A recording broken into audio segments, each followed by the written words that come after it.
Jay. Welcome to Muskogee Radio, your weekly source for tribal and community news, interesting guests and discussions, plus a local events calendar.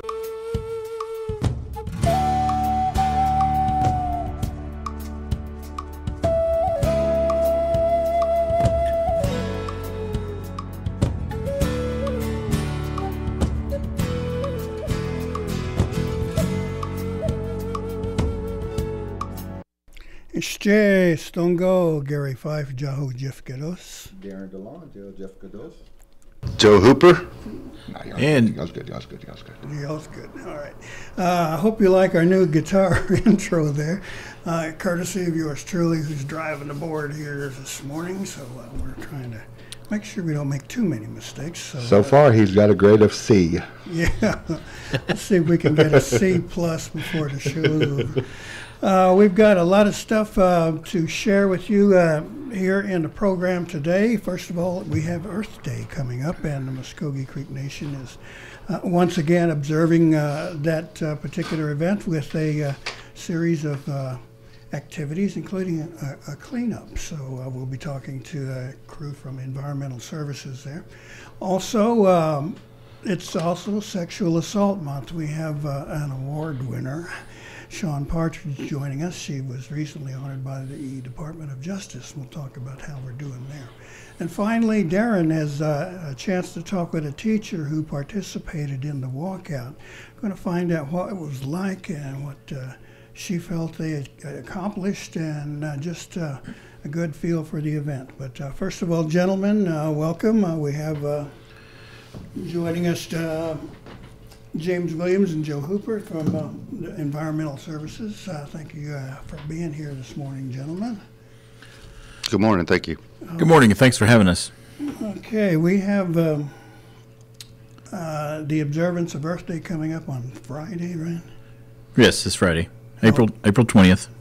Okay, and we're kind of jumping ahead a little bit this year and trying to give you a little more promo for the activity. And this is an annual event that you've undertaken, right? Yes, it is. This is our fourth annual Earth Day event. We've combined it with our recycling endeavors in the morning and our paper shredding, and also with the cleanup in the afternoon. And we'll finish up at the center with a cookout and a send-off and a few drawings. And we will looking forward to it this Friday.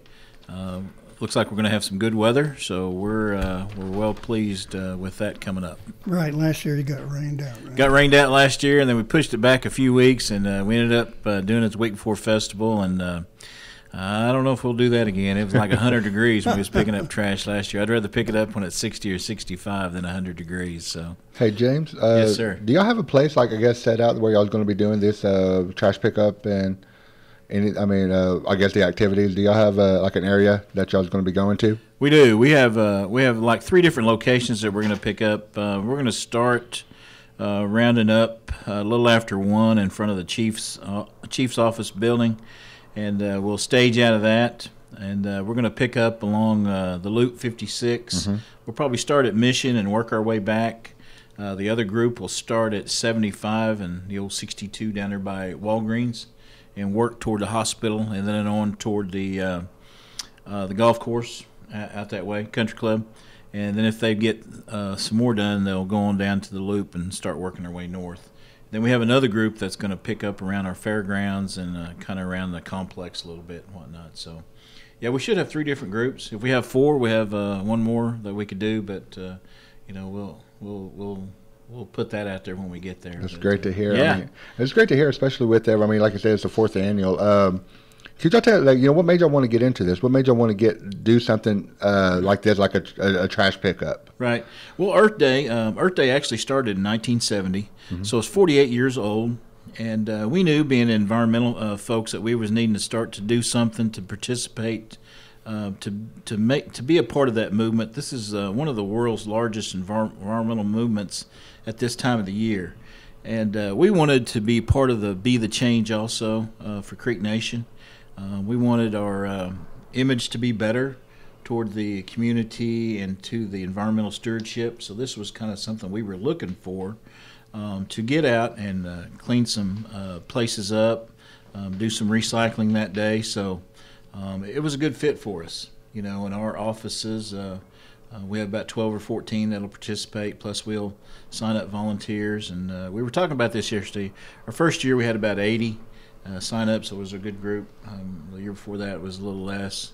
And then, of course, last year we only had about 60, but that's because it got rained out, and then we tried to do it again in the heat, and so we had a little less volunteers.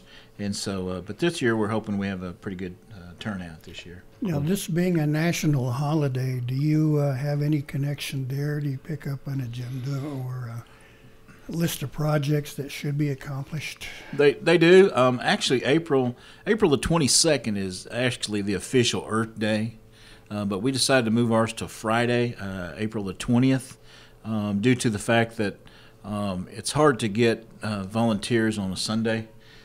Yeah, we figure it's a day of rest. Exactly. We'll get more on a Friday afternoon to participate, and then we'll get a little more even if I feed them.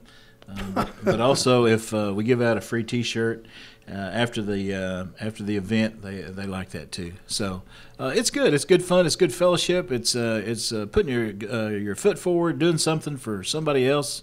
And our community, and also the Muskogee Creek Nation. So we're looking forward to it. Joe, I wanted to ask you something. Also y'all doing the community cleanup, but y'all's also got something going on, I guess, with paper shredding. There was an event the last time, and y'all did bring an organization down there that when the departments had something to shred and everything. These guys would they would shred it and everything. Are y'all going to be doing something like that again during this time? Yes, we will. We'll have Green Country Shredding coming down from 9 to noon, and have encouraged people to bring their confidential documents, that you needed shredded, that you do not want to put in the trash, respectively. Mm-hmm. They will do it for free. Everything's free there from 9 to 12. All your shredding. They'll have a certificate of shredding for you if you need it, to present for your work or whatever. But it's also extended to the community members also, as well as anybody, really, and just the general public. Did you say it was free? Yes, sir. Free. Okay, another thing I was wanting to ask, with that last event, I'm always going to bring up that last event because it was the first time I saw this, but how many, there's quite a bit of paper that we were seeing that time. Mm-hmm. Do y'all know the total maybe amount of paper that y'all were able to get shredded that day? Well, last year we shredded around 10,000 pounds or more of paper, and that was just a good guesstimate because we had some still coming in. Oh, wow. Goodness. Yeah. So you mentioned bringing in confidential papers and like tax forms and bank account yes, stuff. Sir. Love letters. Anything you don't want anybody else to see. Yeah. Isn't it amazing that we have to destroy our trash to protect ourselves?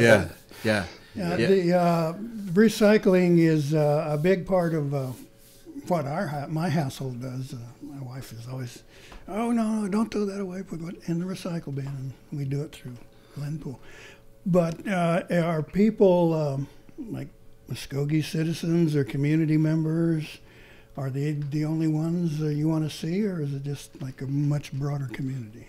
I would say just the general public, and just anybody that's needing anything shredded. Mm-hmm. It'd be on Friday from 9 to 12. Thanks, Gary, on that question. That rolls into another one. The first time we had that, Muskogee Creek Nation had that Earth Day cleanup, y'all had quite a bit of churches out there. If I'm not mistaken. I remember we were doing interviews. We were out there going, and I remember seeing a lot of churches, organizations, and that was really, really cool to see. It wasn't just the Muskogee Creek Nation workers. There was other organizations there. Right. Yeah, we'd like to see some more participation from them. I don't know if we've got any actually signed up this year or not. Like we did that first year, we had 2 or 3 churches that participated and brought their folks in their different groups. So we really enjoy that, working with other people also. And it's a chance to get involved. A lot of people just want to be involved, and that's what we want them to do too. We want them to get involved and do something. I think after you do something for somebody that can't repay you, you will get a little reward out of that, and you'll feel better about yourself. And they want to feel better about themselves and their community, because if they come out to clean up Okmulgee, the tribe, looks better and the city looks better. So anything we can do to help spruce up the community, we're all for it. Yeah, great to hear. With these Earth Days, with these cleanups, are there some of the is there any strange things that y'all pick up? I mean, is there a computer out there, or is there a plasma screen? Because if there is, let me know. I wouldn't mind just taking that home. But I mean, have y'all come across anything like that? Those is not your normal plastic bottle, not your normal McDonald's cup or anything like that. Have y'all seen anything like that, or has anybody talked about it when they volunteered for this? About the only thing I can think of we've collected like that is just like your roadside trash, your spare tires, your rims that fall off the trucks, and just your miscellaneous what have you. We had a patio umbrella one time. Yeah. So I guess it blew out of somebody's truck, but it's this huge patio umbrella.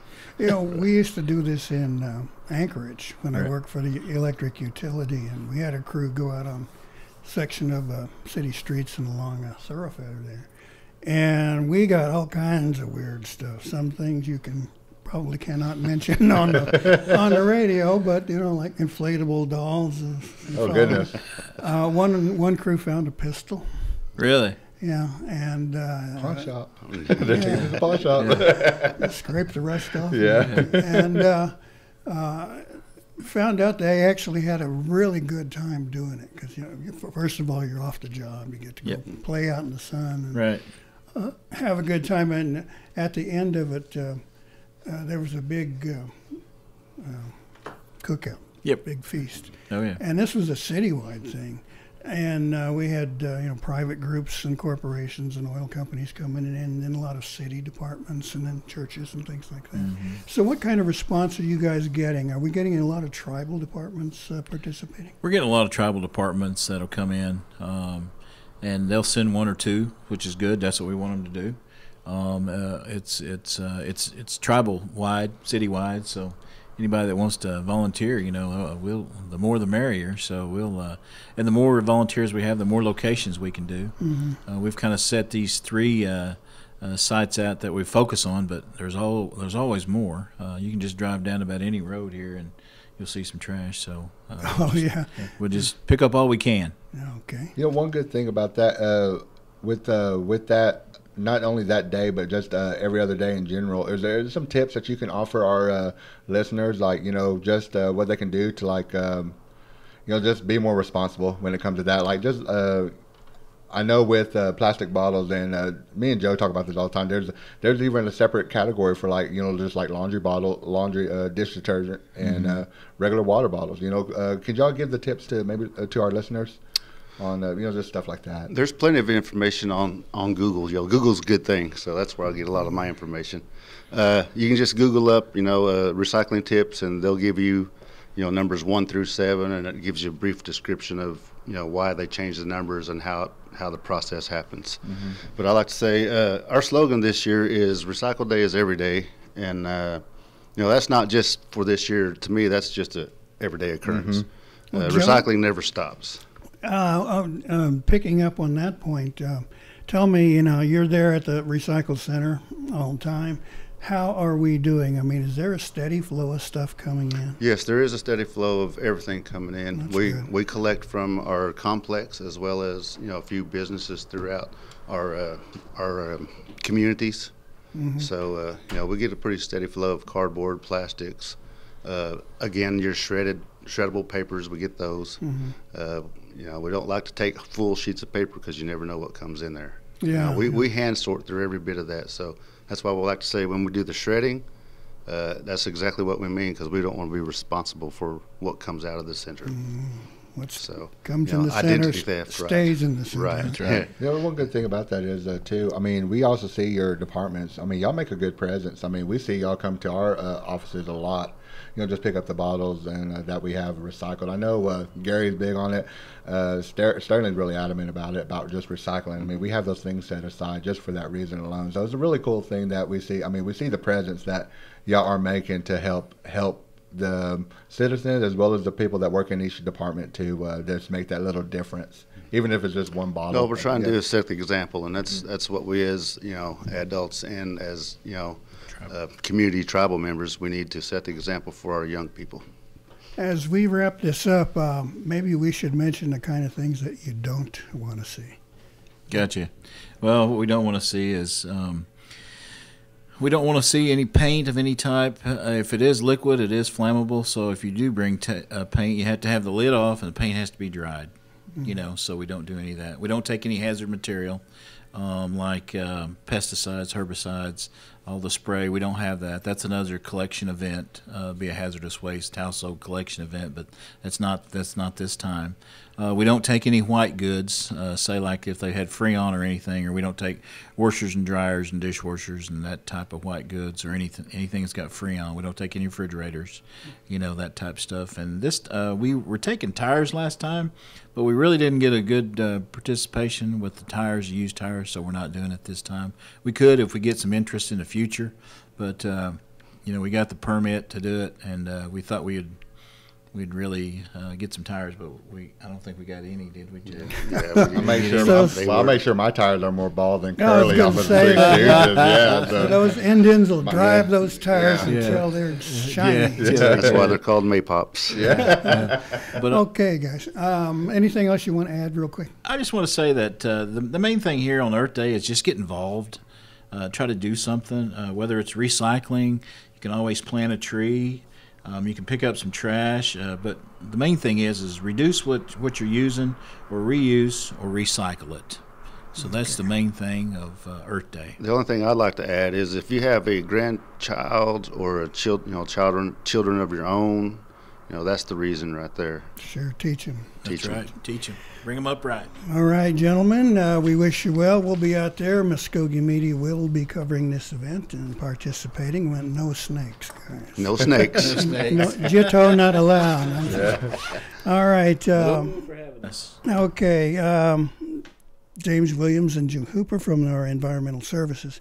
We're going to take a short break here, and then we'll be back with discussions of sexual assault. This is a sexual assault month.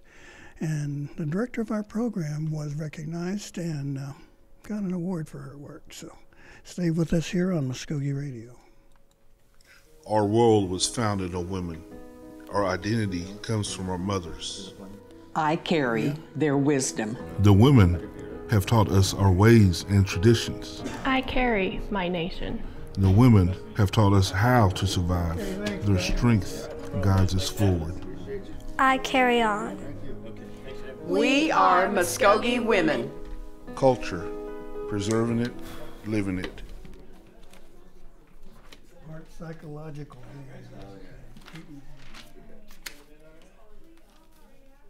And one of my good friends, the guys I most respected, NPR, just passed away yesterday. Carl Castle. Such a cool guy. Good job, gentlemen. Okay, thank you. Thanks for having us. I appreciate it. Who am I? Am I native?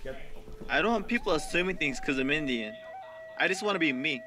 But how do I live in two worlds? Some guys just check out by doing meth. But that ain't for me. Because I see my family, my friends, my drum making, my future. There are a lot of cool things about being who I am. And meth isn't one of them. Learn more at ncai.org. A message from the Partnership for a Drug-Free America and the National Congress of American Indians. Okay, welcome back to Muskogee Radio here on the Brew in beautiful downtown Okmulgee. Joining us at the moment, we have director of our Family Violence Prevention Program, Sean Partridge, a good friend of ours and almost a regular guest. And first of all, congratulations. I understand that you were recognized by the U.S. Department of Justice. Well, thank you very much, Gary, for having me. I always appreciate the opportunity to come on and talk about the work that we're doing. And yes, there was some special recognition that was very humbling. It was definitely an honor. I've been telling people, because it does make me feel a little uncomfortable. and looking at it more as recognition to our entire program and the work of all of our staff, because the work that we do takes effort from so many different people. So I was excited about that, just some recognition about our program and our work, and then also for the work that tribes and tribal programs are doing to address safety and justice issues like domestic and sexual violence. So thank you for the kind words. Were there any other program people from anywhere across the nation, any tribe there? There wasn't, and well, no, I take that back. Actually, there was an investigator with Gila River that was also acknowledged, and for his work in investigating and responding to crimes on their reservation. So, yeah.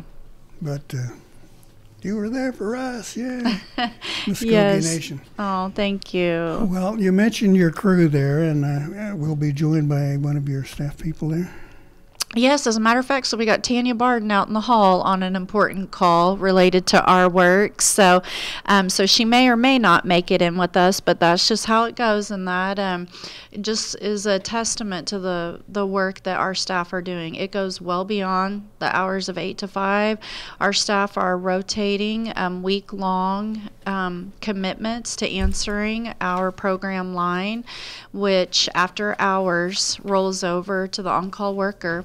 We have our staff now that are responding at all hours of the day, but mostly nighttime, to provide advocacy for victims of sexual violence who are undergoing a sexual assault nurse examination at our Okemah and Okmulgee hospitals. Yesterday at our event, I failed to recognize and mention the work of our SANE nurses. So I've got to make sure and apologize to Larissa Williams and the staff of SANE nurses, because they too are responding after hours. And it's a team approach, but it's very important because they're providing a much needed service and support for survivors of sexual violence. So. We have to look at this problem year-round, and we try to make this point in the year to observe your work and the importance of it. Do you have some assessment of how we're doing? I mean, have you seen an improvement even over last year? And you can define improvement any way you like to.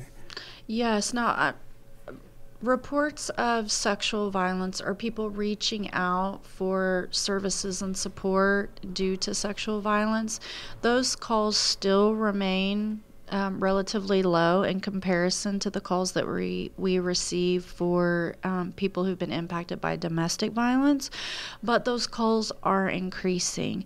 And so the SANE program has been up and running for close to 2 years now, and we're averaging about 5 exams a month, and so those are exams that are being provided to children, adolescents, adults, of people that are both native and non-native. So the role that the SANE program has played, I mean, it's filling a tremendous gap, not just for our people and Native people, but non-Native people as well.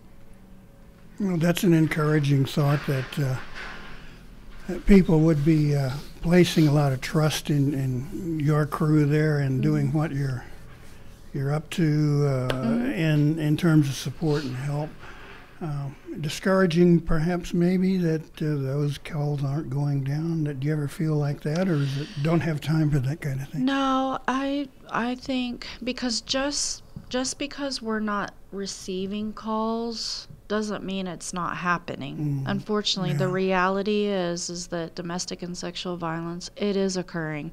So really, in my mind, we want those calls and those requests for assistance and support, we want those to go up, because then we know people are reaching out to get the help and the support that they need. So have a self-esteem building there for your crew then. Yeah. So you're doing the job. There's nothing like it when people say, thank you for being there, or we appreciate your help. I think it's. I mean, and what both you and Gary were talking about. If they don't make the call, that means they're afraid to talk. But if they do make the call, that means that of course it is happening, whether they call or not. The one thing about it is, like, when they do make the call, they're taking that step that they're dreading, the step that they're like so scared to do, but they're finally, I think that it's putting it in their head that, hey, I'm making this step to better myself, to finally get this to stop. I think that's one of the great things about what your department is doing. You're helping that person, that victim, be able to go in that process moving forward to not be that victim no more. So yeah, that's a congratulations right there, because you're helping them to be able to do that. Thank you, Darren. Has the Violence Against Women Act made any difference? Locally here, I'm sure that nationally people are still hailing its presence. But are there maybe even numbers that we can look at, or some sort of indication that it has an effect here? It definitely, it's impacted us in that we have taken steps to revise tribal codes, and we have that authority now. There was the 5-year report just came out recently on the impact and tribes' implementation of that piece of the legislation. And obviously the numbers of arrests and prosecutions on reservations are dramatically higher than for us. As of right now, we don't have any arrests or prosecutions that would fall under that piece of legislation and that restoration of our criminal jurisdiction. But we are constantly looking for those, and not that arrests aren't happening, because they are, but it's also, despite that being a restoration of our authority, it's still a very small scope, and so definitely a big step in one way, but also a very small scope and sliver of a restoration of jurisdiction, if you will. And so there are challenges when it comes to those kinds of cases and qualifying factors, but I do think because we know it's happening, and I will tell you, our calls, and Lighthorse, I know, can attest to that as well, but the calls regarding occurrences of domestic and sexual violence now with the hotel in Margaritaville and that property have definitely increased, as we would expect. So, the opportunity for us to be able to assert that jurisdiction is definitely there. So it's just waiting for those particular cases to come along. So, in the reports that are being assembled and filed by your office, and particularly Lighthorse too, are we seeing any kinds of things that are the most reoccurring? The biggest problem, so to speak, is it alcohol related, or is it just mean people? What can you share some direction there, perhaps? Sure. I think obviously, we know that alcohol and drugs, it doesn't cause domestic or sexual violence. It increases the potential lethality, the opportunity for injuries. It escalates the situation. I think what we can see is through reporting is definitely an increase in strangulation. It used to be that calls that we would receive, if someone reported being strangled, that may have been wasn't the majority of calls like it is now. And I'm sure that's due to a number of factors. Our staff are better trained in recognizing the potential for lethality when it comes to someone being strangled, so we're asking more questions. To see if victims and survivors, have they been strangled? Has that been something that has occurred in that relationship and, to them previously? And so we're definitely doing a better job on our end to assess for those kinds of injuries. But I think Lighthorse would tell you that that they are seeing more of those kinds of reports as well. Well, you mentioned seeing there. I know that that's a common form of crime we see on TV crime shows, cop shows. A victim was strangled or suffocated or whatever else, and there's marks on the throat and that kind of thing. Is that still pretty much true? I mean, yes, sometimes those injuries can be visible and sometimes they cannot be, but to have your airway restricted and to suffer strangulation can impact a victim not only at that time, but to have that lack of oxygen can also cause some major health concerns later on. And so that's why it's very critical that someone that has been strangled, that we do everything we can to help encourage them and help them access medical treatment. And we have had not only our prosecutor at the Nations, Shelley Harrison, we've had staff from Family Violence and staff from Light Horse Police, as well as SANE staff who have participated in very intensive training regarding strangulation. And not only the investigation, the medical treatment, the advocacy response. So I'm really proud of the work we're doing, not just with our program, but as a collaborative effort to make sure that we're prepared and that we can provide victims and survivors with the information they need to address their health and safety concerns. And we've got law enforcement that's on board, I think is better prepared to respond and investigate those matters. And we have a prosecutor that is very aggressive and responding to those reports as well. So I'm really proud of the collaborative work that we have going on at the Nation. So if someone called in asking for help, they can now expect kind of a network of different agencies to respond. Yes, and we're meeting regularly too as a collaborative effort to address and kind of staff those cases to see kind of what we can each do to help, not only increase safety for the victim and survivor, but also to work to increase the likelihood that there's going to be accountability for the offender. And then we're reviewing things to see, man, what could we have done better? What didn't work? And what, how can we improve next time? Or, so good stuff that's going on. I think when we discuss this topic, there's a natural tendency to have male offenders in mind. The guy beat her up or strangled her or whatever.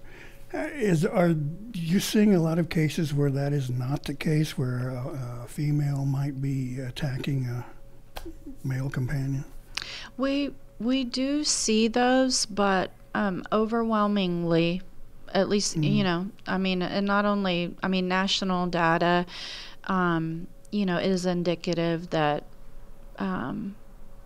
that violence against women is, perpetrated by men is the majority of what's occurring when it comes to domestic and sexual violence. But yes, we do see those instances, we do receive those calls, and we do provide services. We provide services to anyone regardless, of their gender, of their racial or ethnic background, their sexual orientation. So we are very inclusive in terms of who we're providing services to. Has this national Me Too movement made any difference, do you think? It is. As far as the conversations that are going on nationally, in the media, I think it's spurred a lot of conversations and responses, within communities. Our event yesterday, the Survivor Panel, our theme, we utilized the Me Too theme, except for us in Muskogee, Me Too is Unio. And so we use that on our shirts, and that message is to recognize the impact of sexual violence and what that has had on people. And one of the quotes from Tarana Burke, who started that Me Too movement, was that movement was about reaching the places that other people wouldn't go, bringing messages and words of encouragement to survivors of sexual violence where other people wouldn't be talking about it. So you're going to see probably a lot of people wearing the shirts that, have the hashtag Anio with, hashtag Me Too underneath it. And it's really, again, to open up that dialogue about sexual violence, the impact that it has on survivors, and hopefully to change the culture that blames and shames victims and survivors. And let's transform that into one that supports people that are impacted. Just like we tell children, we want children, if they're being harmed, to feel comfortable to come and let someone know.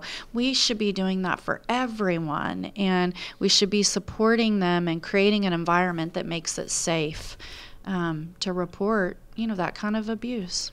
What kind of activities might you have still left within this month, this observance? You bet. So we've got coming up next week, we have 2 Clothesline Project events. And so that next week on the 24th, we will have one in Wetumpka from 10 to 12, and then also one in Okmulgee on the 25th from starts at 6 o'clock. We haven't put the locations on these flyers because we want survivors to be able to contact our office so we can provide that information to them directly.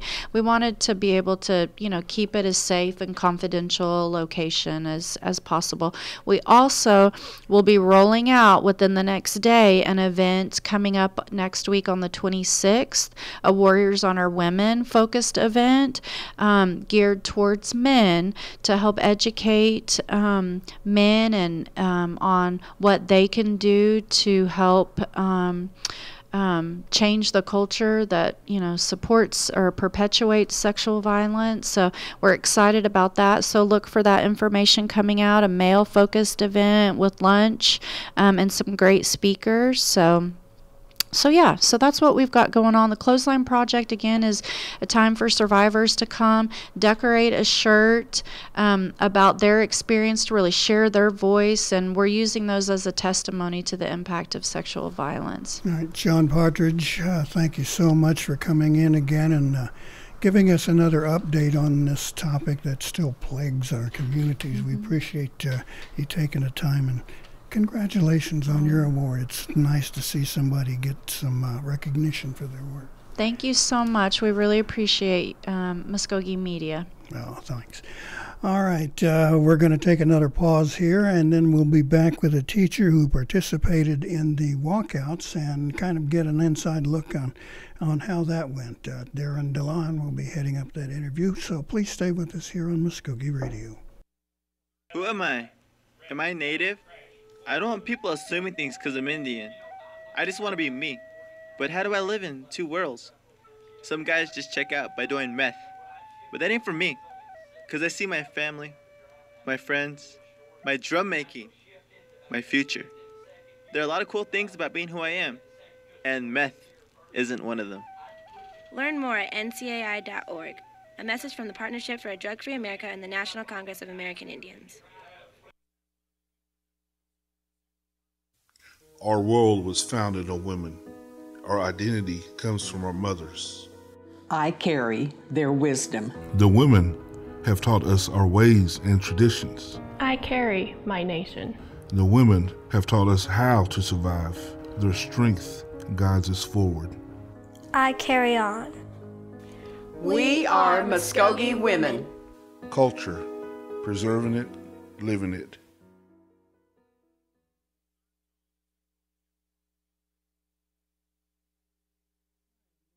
Hear that? That's the sound of hope being killed by meth. Methamphetamine use is causing huge problems in our community. Hear that? That's the sound of something you can do about it. Events like rodeo, res ball, and family time can help keep kids away from meth. Talk to your kids. Keep our culture alive. A message from the Partnership for a Drug-Free America and the National Congress of American Indians. Learn more at ncai.org. Okay, we're back here on Muskogee Radio, and we have Darren DeLon talking with one of the teachers who participated in this walkout that we saw that made national news. Mm-hmm. We've spoke with a lot of teachers. I mean, even here in Muskogee County, or just throughout the state of Oklahoma. Well, I wanted to get this one teacher on board and just see, because she was out there at the teacher walkout at the state capitol. She was there for quite a bit of days, if I'm not mistaken. And her name is Desiree Booker. She's a teacher over at Blanchard, Oklahoma. So, Des, how are you doing today? I'm doing great. How are you guys? Doing okay. We're getting everything going here with Muskogee Radio. But, yeah, like we were saying, we're bringing up the subject about the teacher walkout. We wanted to just, find out, I guess, get your view. What was your participation when it came to the walkout? Were you there at the Capitol like all those days as the other teachers, or what did you do during that time? Yes, actually, I continued we actually as districts all kind of did our own voting on whether or not they wanted to continue athletics during the time of the walkout. And the majority of the districts decided to allow athletics to continue during the time, even with school being out, because of, we have seniors and, they're still getting looks and just trying to make sure that, they were still getting those games and their stats and everything like that. So didn't want to take really that part away from it, even though there's debate on whether or not we should have done that, because could have been more of a stand on it. But then again, they were kind of afraid that we would lose parent support, because the parent support was very overwhelming during the entire thing, which we were all very concerned about, considering, we were out at it wasn't a specific time period. It's not like we allocated 2 weeks for this. It was day by day. Every single day we, were called and asked on the vote whether or not we were going to come in or not. And so that determined whether they were going to cancel school or not. So I was up there the majority of the days, actually, but I would have to leave early.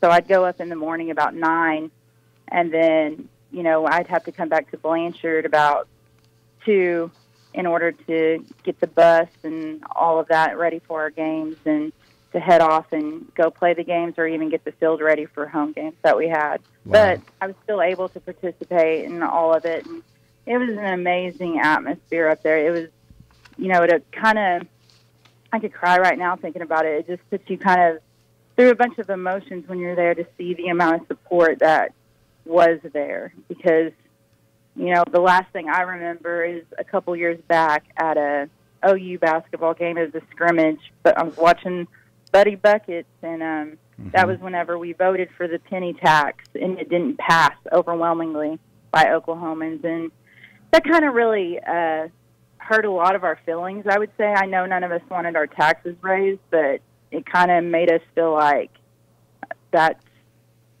maybe Oklahomans didn't really care about the state of what teachers are going through as far as salaries and anything like that. And so I just broke down crying. Like, that's one of my memories of that going. So to see us finally get something progressing and going was nice, to say the least. But it's been years coming that this has needed to happen. With of course, fortunately, I know the unfortunate situation, but fortunately, Muskogee Media did get to go up there on the first day of the walkout, which was April 2nd. You said you got to be up there majority of the time that the teachers were participating, teachers and community members. On those days, did they get was Monday maybe like the biggest one, or did the crowd participation, did that get bigger and bigger by each day? Well, Tuesday was even better than Monday. Like, Tuesday, I recall it being the biggest day, but I didn't know if that was maybe the time period that I was going through in order to kind of, because some mornings I was able to stay like later in the afternoon, of course, in which more people were getting bussed in from the Tulsa metro area, because they would have to leave a little bit later. And it was just like, I felt like it progressed every single time. And even the second Monday that we went up there, that was almost one of the biggest days that I've seen. Were you able to speak to any of our legislators at the Capitol about, you know, what's going on. I mean, trying to advocate for that, for the school funding. Were you able to get maybe talk to one of them, like just individually or in like in a group of them? Did some of them come out there to meet you? None of them came out to me, especially ours in our area. Mm-hmm. He's kind of, we're definitely all rallying to get him out of office. Unfortunately, I won't be here to vote for that because I'll be moving, so I won't be in this voting area anymore, but I will still advocate even while I'm gone, even through just social media and reposts to make sure that Downing's basically voted out because he didn't really do too much for us. We kind of elected and voted delegates to go inside the Capitol because you should have saw the overwhelming amount of people that were going into the Capitol, the line to get into the Capitol. It was one in, one out type of deal because of, you know, just it being so crowded. So that was nice to see. And some, I'm not saying that all legislators were not accommodating, but there was a large majority that were not. Mm-hmm. You know, So, go ahead. I'm sorry, Des. No, you're fine. I was going to say, you know, you brought up that you're no longer going to be at that area. Could you let us know that you did accept another teaching position? Could you tell us where that's going to be at? Yes, I did accept another teaching position at Coweta High School. I'll be teaching some high school courses, and I'm the head high school softball coach there.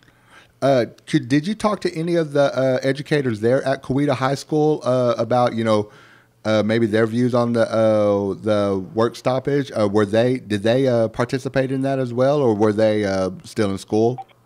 Yes, they actually did participate. At first, there was a couple days that they did go back, but they were asked to go back, but they did kind of a scout where the majority of the teachers called in sick, so they kind of, you know, that forced, which a lot of us, you know, that was the plan to do if the district did not back you, but the district ended up backing them, and they were cleared for the rest. So that was a big win for them because that showed that they're, you know, the admin and the entire district was supporting them and had their back, and so it all worked out for them as well. You know, I know I spoke with some teachers during this time. You know, a lot of them missed their students. You know, some of them didn't even say students. They just missed their kids. That was the response that I got from a lot of them. Like, y'all, when you finally returned back to school, you know, what was the atmosphere like for that one? Like, how were the kids whenever they finally were able to see you again after that 2 weeks? Yeah. We came back to Blanchard, and they had made us posters and sidewalk chalk on the ground and just welcoming us and thanking us for fighting for them. And it was really good to get to see these kids' faces again. And, you know, I'm on borrowed time right now. I have a limited amount of time with these Blanchard kids. So even, you know, I was worried about I may not be getting that, you know, the times with them in the classroom. But so it was good to be back for sure. And they were excited to be back. You know, with y'all saying it was like a district by district voting on whether the schools were going to participate in the work stoppage. From the beginning, whenever this was like being thought of, everybody, all the teachers, like walking out and going to advocate.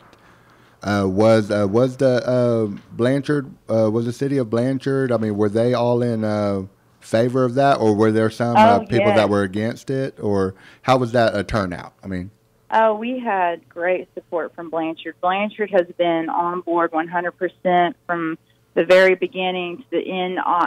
Sunday, they had a huge pep assembly for the teachers, like the community did, to kind of thank the teachers and everybody else, even support staff. I mean, it wasn't just teachers that went to the Capitol. Mm-hmm. We had support staff and parents were bringing their kids up there. It was just a very supportive atmosphere from Blanchard across the board. We had a ton of parent support. They were feeding teachers that rode the bus on the way up to the Capitol. They were bringing them food at the Capitol. It was just, we've got businesses in town that were cutting deals for teachers as well. So Yeah, it was overwhelmingly supportive from Blanchard of the walkout. Our admin was on board 100%.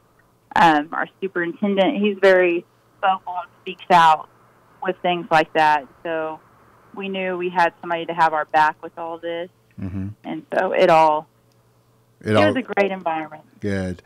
With with you getting y'all gearing up for this work stoppage, was there maybe one parent, one community member, or maybe one student that just stood out and just maybe just touched you emotionally, and was just, I'm doing it for that kid, I'm doing it for that parent? Was there just someone like that, or whenever you're getting ready for the work stoppage? It's just a whole thing, like for everybody. It's one of those things where it's for all the kids. We know what we're working with there, and it's very limited. Mm-hmm. You should see kind of, the job openings we've had lately, and it's just people are running out of the door, running out of Oklahoma from teaching because, we can't compete on a salary or the funding for the kids, or it's really frustrating. So it's almost like we just did it for all, because we know the state of our building, and I know our district does a lot better than other districts, but at the same time, it's a struggle all across the state of Oklahoma.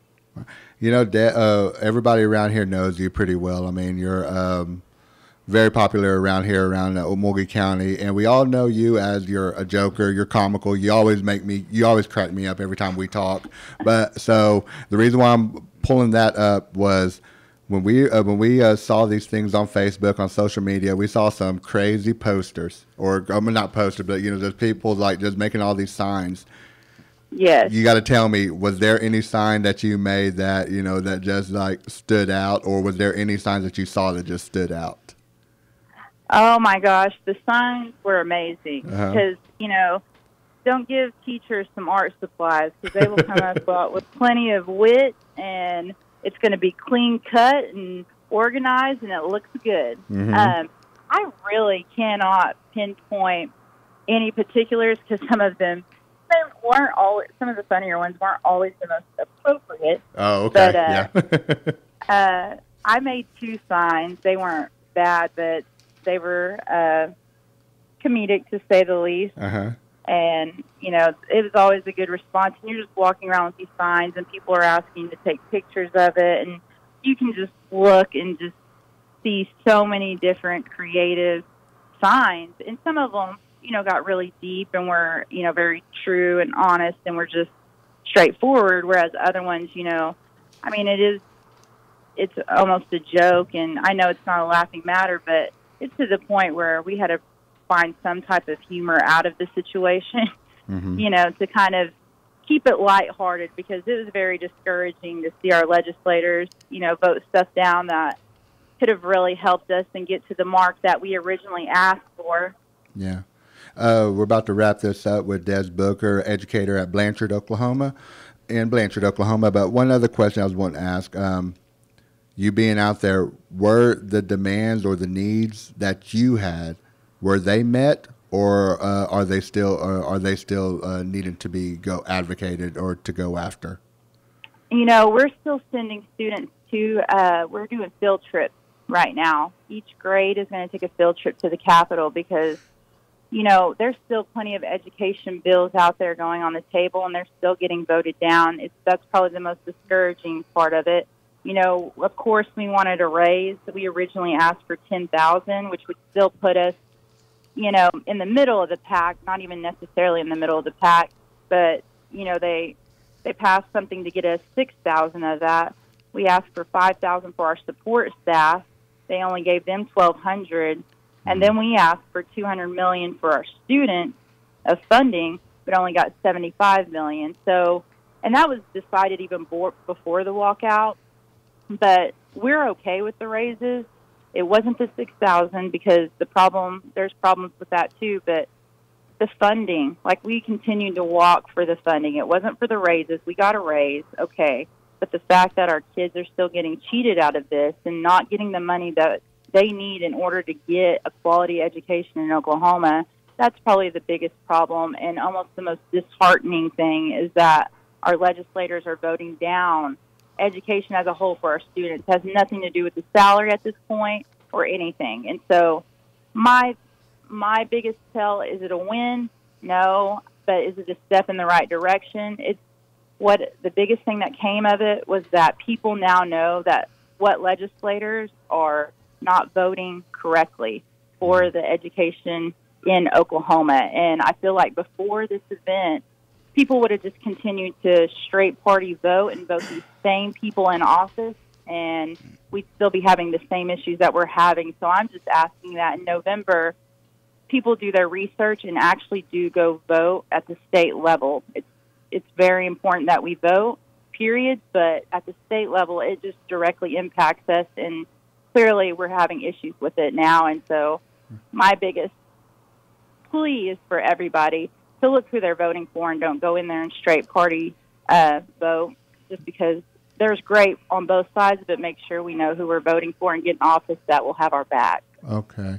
Des, we want to thank you very much for, I know y'all's doing state testing right now, so we want to thank you. Yeah. Thank you very much for taking the time out of your busy day to be able to talk to us. We're going to let you go and let you get back to your students. Again, thank you for speaking with us on Muskogee Radio. All right. Thank you. Have a good day. We're going to go ahead and go into our community announcements. We're coming to the end of the hour here, almost 11 o'clock. So I'm going to have our intern start with us. I'll get it going. We got some youth wellness summer day camps, 9 to 15 years old, that are going to be starting up. For more information about that, please contact 918-758-1930 on the dates. Muskogee News is calling for graduate profiles. They'll feature 2018 Muskogee Creek Nation graduates in the upcoming June 1st edition. Submit a digital photo via email no later than Friday, May 11th by 5 p.m. Late profiles will not be accepted. For more info, call 918-732-7720. Skylar made a good point on that. Late profiles will not be accepted. Please, people, understand that. We will not accept those. Mm-hmm. Next one, canned food drive from now till April 20th. I think, if I'm not mistaken, that's coming up this Friday, right? There'll be a box that's set up in the Mound Building just outside the Supreme Court's office. So please, if you got any canned food that you just want to give, go up there and give that to them. Go ahead, Skylar. Muskogee Youth is now accepting nominations for the annual Muskogee Youth Awards. The categories are Youth Visionary and Old Who Help the Young. The deadline is May 18th. Oh, one thing I was wanting to bring up, Muskogee Media is selling Wild Onion T-shirts. The shirts are black with a small Muskogee Media logo with a bunch of wild onions on the left chest. It's a great shirt. We're all wearing it like crazy. We have sizes small to 4XL, and the prices range from $15 to $19. Call 918-732-7720 if you want one. Job seekers and students are there. Muskogee County Career Fairs 2018. Job seekers and students need to dress for success. Walk in, create a resume, make your next move. April 24th at Green Country Tech Center from 1 to 6 p.m.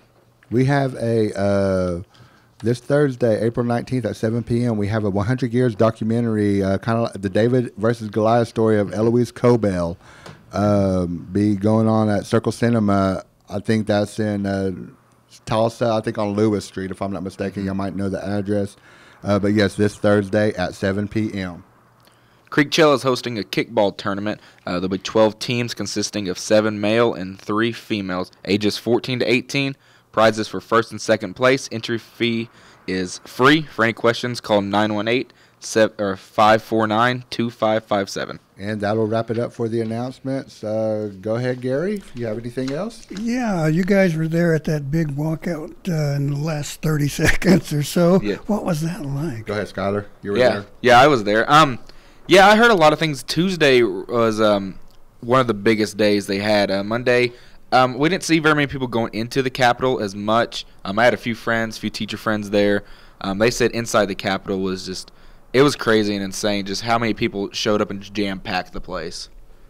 I was just around here in Muskogee County during that time. So, yeah. Well, it was kind of interesting to sit and watch. Like the old hand here used to be in the middle of all of that, and all of a sudden watching these young pups running around. But good job, folks. And I'd personally like to commend my colleagues at Muskogee Media for some excellent coverage. Anyway, let's get out of here. Thank you for listening to us here on Muskogee Radio.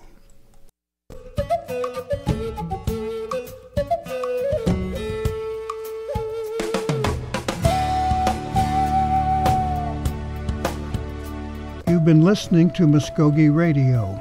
Join us again next week for more local, tribal, and community news and updates. But